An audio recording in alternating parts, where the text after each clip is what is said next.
우선 1절에 보면 야훼 하나님, 그죠? 내가 여호와로 말미암아 등남하였도다. 이 가인이라고 하는 히브리어가 사실은 뭔가를 얻다라고 하는 그런 뜻이거든요. 뭐 정확한 건 아닙니다만은 학자들의 견해에 의하면 좀 그런 의미가 사실은 있거든요. 영원히 하나님과 상관없이 살아가야 될 인간인데도 불구하고, 그런데 오늘 아담과 하와가 하나님을 고백하고 있다는 거죠. 아마 가인은 나름대로 아담과 하와 부모로부터 이런 얘기를 많이 들었을 것이다 상상을 해요. 너는 하나님이 주신 자식이야. 그죠? 여러분 생각해 보세요. 에덴 동산에서 추방되고 난 다음에 가장 처음 낳은 자식이에요. 얼마나 귀한 자식입니까? 하나님이 나에게 주신 자식이다 라고 하는 그 고백을 사실은 오늘 4장 1절에서 하고 있는 거 아닙니까? 예.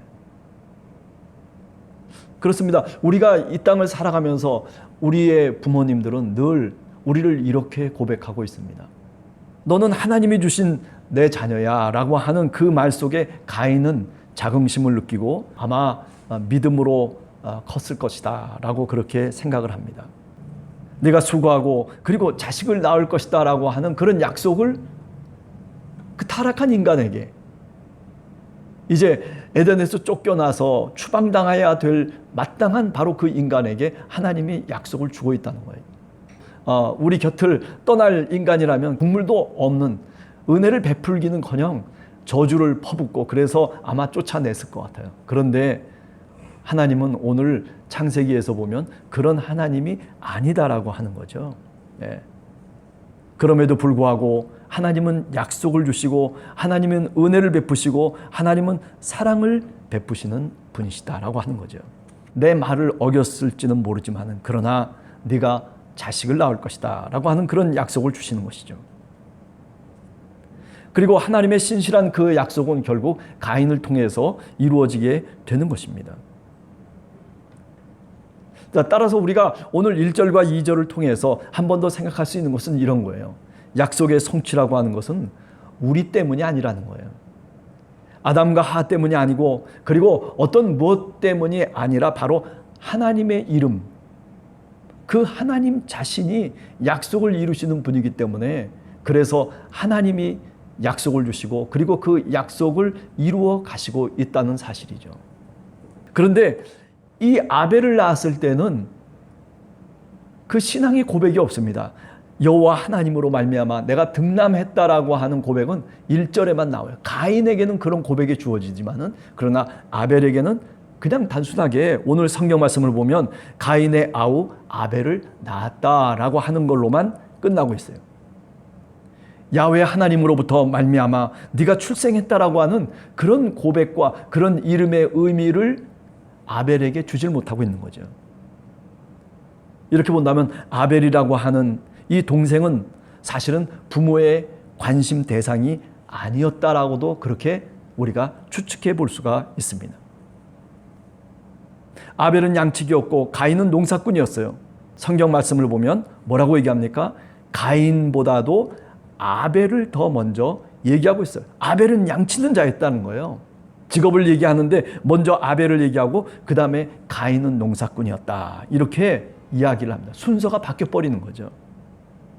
저는 여기서 다른 무엇보다도 성경이 우리들에게 얘기하려고 하는 그런 분명한 의도가 있다라고 생각해요. 그래서 성경을 읽는 사람에게 성경은 우리들에게 뭐라고 얘기하냐면은 아벨이 드디어 동생이었음에도 불구하고 하나님의 눈에 보이기 시작했다는 거예요. 형 가인이 먼저 나오는 것이 아니고 양치기였던 아벨이 하나님의 눈에 보였다는 거죠. 그래서 의도적으로 이 성경을 쓴 저자가 어떻게 쓰는 거냐면 가인과 아벨이라고 쓰지 않고 아벨과 가인이라고 순서를 바꾸어서 쓰고 있는 거죠. 무엇을 의미하는 겁니까? 하나님의 관점과 우리 인간이 자식을 보는 관점이 다르다는 거예요. 네. 아담과 하와는 먼저 가인을 먼저 생각하고 그리고 아벨은 나중에 그냥 있나 하는 정도로 끝날 수 있는 그런 존재였음에도 불구하고, 그러나 하나님은 그렇게 보지 않는다는 거죠. 인간적인 관점이 아니라 하나님의 관점, 그것으로 바라다 볼 때에 바로 부모가 생각하는 것과는 달랐다는 거예요. 부모로부터 사랑을 받고 그리고 부모가 알아주는 부름 속에서 그는 만족하였을는지도 몰라요. 어쩌면 하나님이 인정해 주시고 하나님이 자기를 불러주신다는 것에 대해서 별로 관심이 없었을 수도 있어요. 왜? 부모가 늘 가인을 불러주니까. 야 가인아, 야 형 가인아, 가인아, 가인아, 가인아, 늘 가인을 부르는 거예요. 그런데 아벨은 그렇게 부름을 당하지 못해요. 그 대신 그 마음속에 하나님을 부르는 거예요.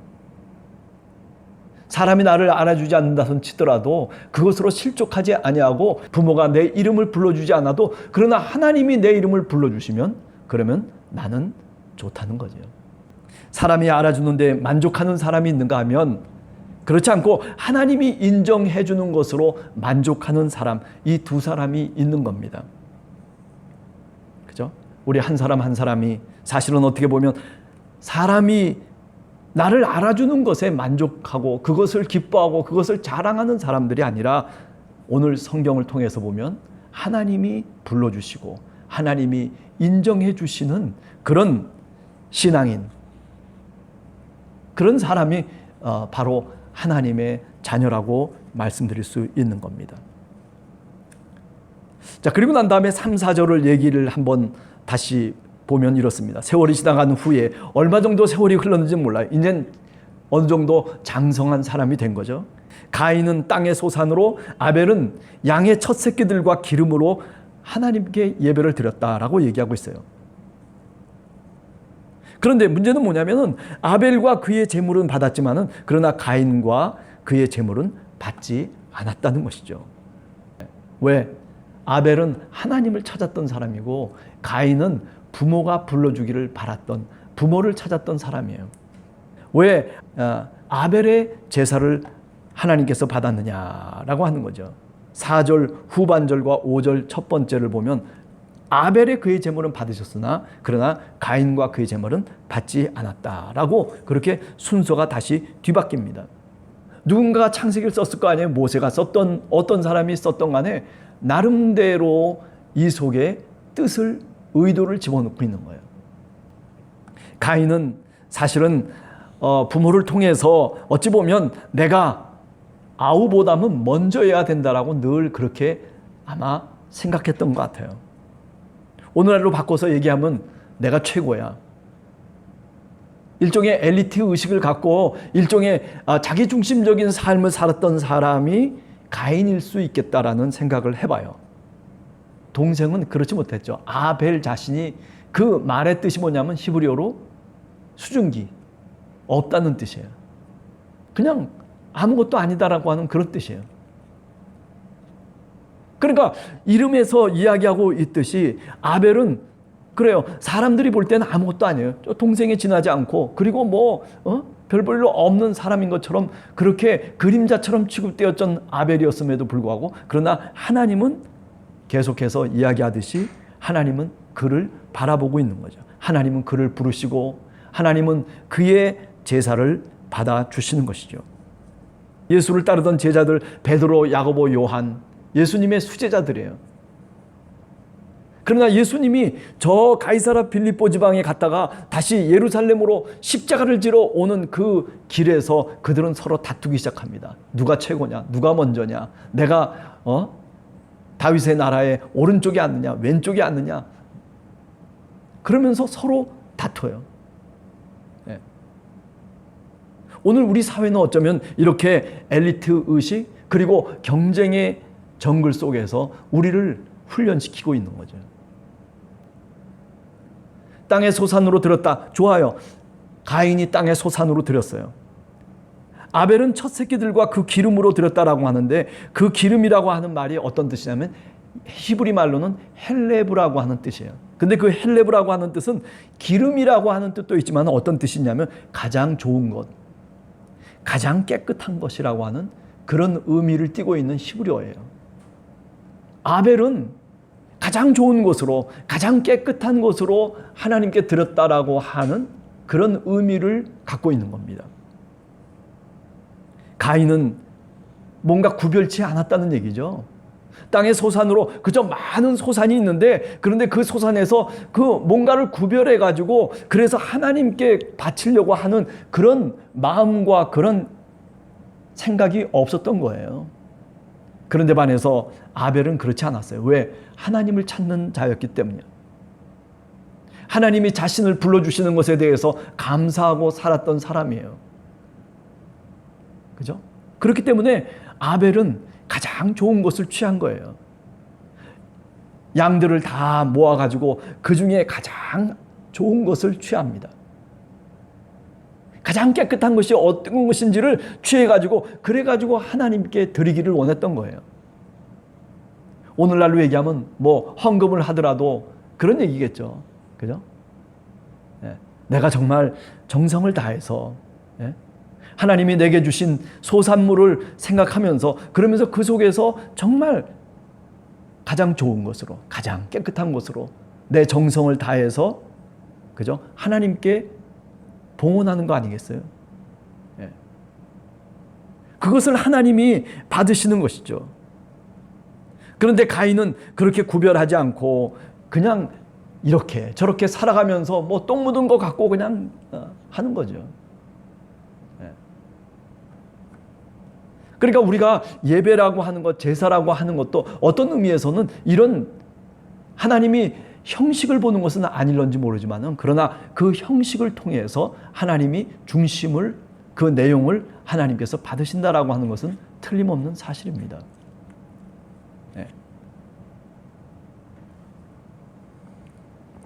아벨은 가장 좋고 가장 깨끗한 것으로 드렸다. 그러므로 하나님은 아벨과 그의 제물을 받으셨다라고 하는 거죠. 여기 하나님이 아벨의 제물을 받았다라고 하는 게 중요합니다. 내가 드렸다라고 하는 게 중요한 게 아니에요.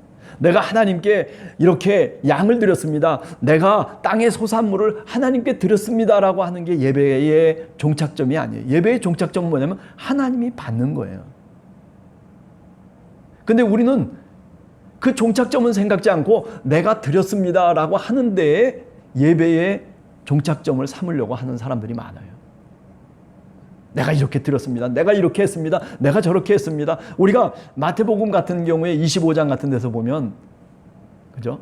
마지막 심판 때에 양과 염소를 가르는데, 그런데 염소의 줄에 서 있는 사람들은 항상 내가 이렇게 했습니다, 내가 저렇게 했습니다, 내가 예배를 드리고 내가 제사를 드리고 이렇게 저렇게 했습니다라고 하는 쪽에 이야기를 하죠. 예배의 종착점이 하나님이 받으시는 것을 생각해야 되는데, 그게 아니라 내가 드렸다는 데에 예배의 종착점을 찾고 있어요.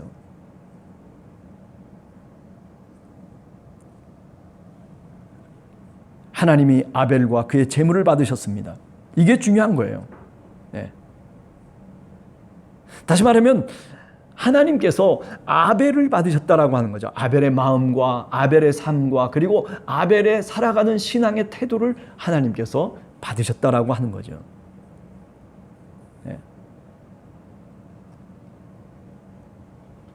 어쩌면 아벨은 이렇게 이름 뜻 그대로 그저 남들이 잘 보지도 못하고 관심도 갖지 않는 사람이었을는지 모르지만, 또 부모의 특별한 관심을 받으면서 살았던 그런 사람이 아니었을는지는 모르지만, 그러나 하나님 앞에서만큼은 그는 구별된 제물을 바치기를 원했던 것입니다. 그래서 하나님이 받으신 거예요. 그런데 5절에 보면 어떻게 됩니까? 가인이 몹시 분하여 안색이 변했다. 나 바쳤는데, 나 제사 드렸는데, 나 예배했는데 왜 하나님이 받으시도록 하는 거죠. 그죠?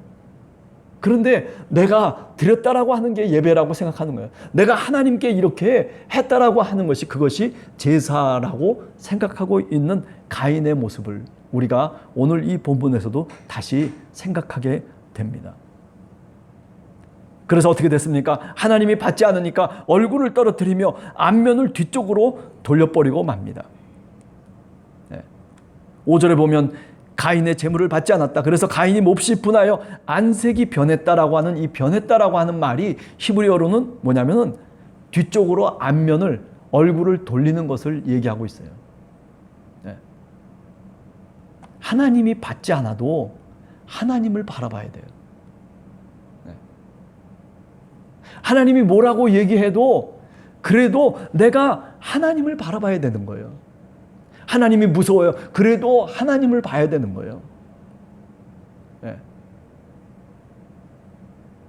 우리가 죄를 지었어도 우리가 잘못된 길에 우리가 빠져 있다 손 치더라도 하나님을 바라봐야 되는 거예요. 안면을, 얼굴을 돌리면 안 되는 거예요. 그런데 오늘 이 가인은 하나님이 받지 않았다고 얼굴을 사실은 받지 않았기 때문에 내가 더 하나님께 무릎을 꿇어야 되는 거죠. 하나님을 더 똑바로 바라보면서 하나님이 받으실 것이 무엇인지를 한 번 더 깊이 자기 자신을 관찰하면서 그러면서 하나님께 나가야 되는 것이 마땅한 것이에요. 오늘 우리의 신앙이 그와 같은 겁니다. 내가 죄를 졌기 때문에 내가 하나님과 상관없이 실족해 버렸기 때문에 내가 그래서 하나님을 떠나는 것은 그것은 저주에 가까운 거예요. 그게 아니라 그럴 때 하나님을 보는 거예요. 그럴 때 하나님의 얼굴을 바라보는 거예요. 그럴 때 주님의 십자가를 바라보는 거예요. 그죠? 내가 죄인이고 내가 정말 그렇지 못했을 때 그때 하나님을 바라보는 거예요. 그래서 하나님의 사랑이 우리의 마음과 우리의 삶 속에 다가오는 거죠. 예수 그리스도가 이 땅에 오셔서 하나님의 모습을 그대로 보여주셨어요. 그래요. 바리새파 사람들, 사두개파 사람들, 율법학자들 다 어떻게 보면 의롭게 살아간 사람들이에요. 그 사람들이 나중에 보면 뭐예요? 하나님을 바라보지 않는 거예요. 오히려 죄인들, 그리고 병자들, 힘이 연약한 사람들, 그리고 그야말로 귀신 들린 사람들, 이 사람들이 하나님을 바라보고 예수 그리스도가 그를 찾아가 주셔서 그래서 그들을 치료하시고 구원의 백성으로 삼아 주시잖아요. 사실 어떻게 보면 가인의 예배를, 가인의 제사를 받지 않았다라고 하는 것이 어쩌면 가인에겐 커다란 은총이 될 수도 있었던 거예요. 그런데 안색이 변하고 그리고 분을 일으키고 얼굴을 떨어뜨리고 그리고 하나님의 안면을 뒤쪽으로 돌려버리고 마는. 그래 오늘 성경 말씀 5절을 보면 가인에게도 하나님이 그럼에도 불구하고 찾아와 주시는 하나님이에요. 어쩌면 그런 가인에게 위로와 격려를 해주시기를 원하시는 분, 그래서 찾아오셔서 뭐라고 얘기합니까? 다시 제사를 드려보라는 거예요. 다시 예배해보라는 거예요. 6절을 보면 여호와께서 가인에게 이르시되, 찾아오신 거 아니에요. 얼굴을 돌린 가인, 그래 너 얼굴 돌렸어? 그래 너 나하고 이제는 끝이다, 이렇게 얘기하는 것이 아니라 얼굴을 돌린 그 가인에게 다시 주님이 찾아오셨어요. 네가 왜 분해하느냐? 네가 왜 안색이 변했느냐? 하나님이 책망하시잖아요. 어쩌면 창세기 3장 9절 이하에 나오는 아담과 하와에게 찾아오시는 하나님의 모습을 우리가 여기서도 알 수가 있죠. 에덴 동산에서만, 그 좋은 낙원에서만 하나님이 찾아오셔서 그래서 인간에게 이야기하시는 분이 아니에요. 에덴 동산을 쫓겨난 타락한 이 땅 속에서 살아가는 인간에게도 주님이 찾아오셔서 이렇게 가인에게 말을 걸고 있는 거예요. 한 번 더 예배해봐. 그런데 가인이 그렇게 합니까? 아니에요. 그렇죠? 오히려 가인은 그런 하나님의 말씀에 거역하면서 얼굴을 돌려버리고, 그리고 어떻게 합니까? 가인이 화를 내면서 그리고 그 분을 쏟아버리는데, 그런데 하나님께 쏟는 것이 아니라 누구에게 분을 쏟고 있어요? 동생인 아벨에게 그 분을 쏟는 거예요. 강자에게가 아니라 약자에게 쏟아버리고 있는 거예요. 네. 내 자존심을 무너뜨린 것은 아벨이라는 거예요. 여러분, 아벨이 자기 자존심을 무너뜨린 거예요? 아니잖아요. 하나님이 찾아오셔서 하나님이 제사를 안 받았을 뿐이에요. 하나님이 무너뜨린 거예요. 그런데 어떻게 된 영문인지 가인은 그 분을 아벨에게 쏟아버리고 그리고 아벨을 죽이는 범죄자로 추락해버리고 마는 것이죠. 여러분, 우리가 세상을 살아가다 보면 이런 일들이 있어요. 누가 강자한테 대듭니까? 아니에요. 대부분 약자를 잡아먹는 거예요. 네. 어쩌면 이것이 우리가 살아가는 세상의 어떤 정글의 법칙일 수도 있을 거라는 생각을 해봐요. 그러나 그것이 올바른 것이 결코 아니죠. 그죠? 가인이 잘못한 게 뭘까요? 그것은 분의 대상을, 내가 화를 내야 될 대상을 잘못 정했다는 거예요. 하나님께 따지고 하나님께 나아가서 하나님께 정말 용서를 빌고 하나님의 음성을 듣고 하나님의 약속을 찾아야 됨에도 불구하고, 그런데 그것은 포기해버리고, 왜? 그는 강자이기 때문에. 혹시라도 내가 또 어떻게 될지 모르는 거죠. 그래서 약자에게, 자기 동생에게 그 분을 쏟아붓는 거죠. 그러나 아벨이라고 하는 사람은 어때요? 하나님을 바라보면서 하나님의 이름을 부르면서 하나님을 찾으면서 지금까지 살아온 것이죠. 약자로서 살아온 겁니다. 이게 바로 예배자의 모습이에요, 사실은요. 예배자는 강자로 있는 게 아니에요. 예배드리는 교회라고 하는 곳은 그렇기 때문에 약자들이 모여 있는 곳이에요. 약한 사람들이 자기의 약함을 고백하고, 그리고 그 약한 사람들끼리 서로 위로하고 격려하면서, 그러면서 하나님을 찾고 하나님의 이름을 부르는 곳이 어디냐면 바로 교회라고 얘기할 수 있는 거죠. 네. 자, 그럼에도 불구하고 오늘 이 성경 말씀 속에서 보면 하나님은 은혜의 하나님이라고 저는 생각해요. 제사를 받지 않았음에도 불구하고 화를 내고, 그리고 자기 동생을 향해서 악한 마음을 품고 있는 바로 그 가인에게 은총을 베푸시기 위해서 찾아오셨다는 거죠. 성경은 우리들에게 이렇게 찾아오시는 하나님을 말하고 있는 겁니다. 그 찾아오시는 하나님은 어떤 마음을 갖고 찾아오시냐면 내가 용서해 주겠다는 겁니다. 그죠? 내가 너를 사랑하고 내가 너에게 은혜를 베풀기를 내가 간절하게 원한다라고 하면서 우리들에게 찾아오시는 거예요. 그런데 우리는 다른 사람을 보는 거예요. 하나님을 바라보지 않고 옆에 있는 사람을 바라보고, 그리고 옆에 나에게 해를 끼쳤다라고 생각하는 사람에게 우리는 화를 내고, 그리고 분노를 쏟아붓는 그런 모습으로, 잘못된 모습으로 살아갈 때가 많은 우리 인간들이다라고 하는 거죠. 우리가 하루하루를 살아가면서도 혹시 가인처럼 우리가 어쩌면 하나님의 얼굴을 바라보지 못하는 그런 지경에 이르를 수도 있어요. 아니, 어쩌면 우리 마음속에 분노가 일어나서 그래서 그 분을 참지 못하고 어쩌면 어디다가 쏟아부어야 될 그런 모습 속에서도 우리가 사실은 살아갈 수도 있어요. 그렇지만은 바로 나를 찾아오시는 하나님을 향해서 얼굴을 피해서는 안 됩니다. 그래요, 실족하거나 또는 주저앉을 수도 있겠지만은, 그러나 그럴 때 오늘 찾아오시는 하나님을 잊지 말아야 돼요. 아, 그때 하나님이 내게 찾아오시는 거예요. 네. 하나님을 바라봐야 돼요. 그때 하나님의 손을 붙잡아야 돼요. 그죠? 38년 된 병자를 우리가 요한복음 5장 같은 데 보면 찾아오잖아요. 예수님이 찾아오셔요. 그를 붙잡아 주시는 거예요.